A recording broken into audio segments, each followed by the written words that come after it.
Anyone can follow. It takes something special to be an original.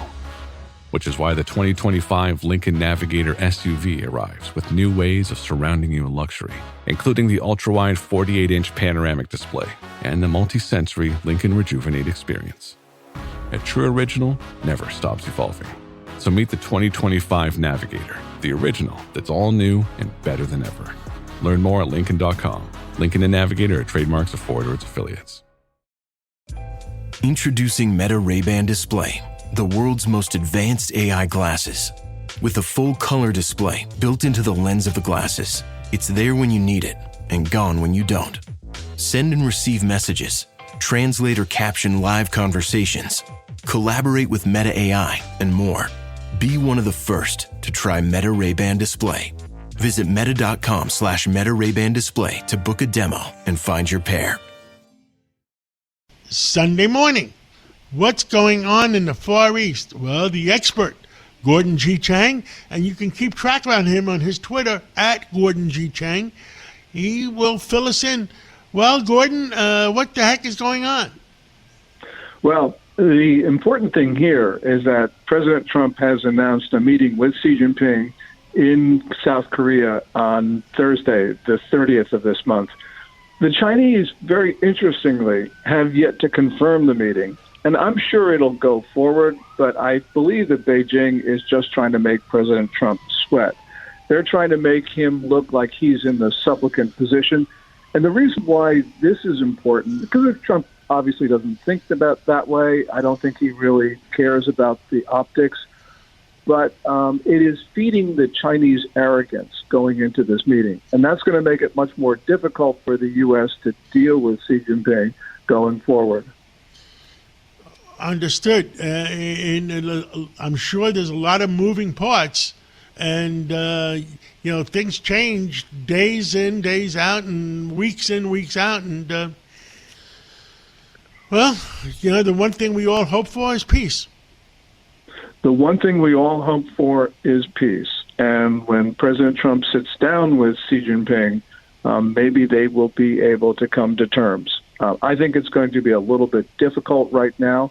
There is obvious turmoil in the Chinese political system that makes it difficult for anyone to come to terms with the U.S. and to make concessions, but especially for Xi Jinping, because over the last 2 or 3 years, he's been making the case that China has already surpassed the U.S. So if he were to make a significant concession, he would be undermining his legitimacy. At the end of the day, Xi Jinping will do what he has to do. But I think that's a factor that makes an agreement more difficult to arrive at. When I saw the president last week, the fact is he was looking forward to going to Korea, too. What do you hear about that end of the business? Well, President Trump said that the number one thing he's going to talk about is fentanyl. The one thing we've got to remember, though, is that Xi Jinping told President Obama in 2016 that he was going to end the fentanyl trade. He said the same thing to President Trump in 2018 and to President Biden in 2023. So I'm not sure that just talking to Xi Jinping is going to make a difference. It's good that President Trump put the 20% additional tariff on China for fentanyl, but it's going to take more than that because the Chinese regime is behind the fentanyl gangs. They are supporting them. Chinese diplomats give cover to them. The Chinese gangs launder their proceeds to the Chinese state banking system. Every container that leaves China is inspected by officials.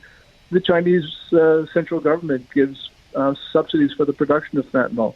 And the Chinese-owned TikTok promotes fentanyl use. So President Trump is going to have to do something much more significant than he has up to now. Understood. Anything else, Sunday morning that we have for today? Otherwise, we can talk Monday. Yeah. Well, the one thing that is interesting is that General Hu Weidong, who was Xi Jinping's number one loyalist in the military, he has been out of sight since March. Well, he was seen last in public March 11th. He was one of the 9 flag officers who was investigated. On Friday, the Chinese Defense Ministry announced his removal. His replacement is another general who seems to be aligned with those who do not like Xi Jinping in the military. So this is an indication, another one, that Xi Jinping is losing control of the most important faction in the Chinese regime, which is the People's Liberation Army. Well, Gordon Chang, thank you so much for bringing all New Yorkers up to date, and God bless you and God bless America. Thank you so much, John, and I really appreciate the opportunity to speak to you.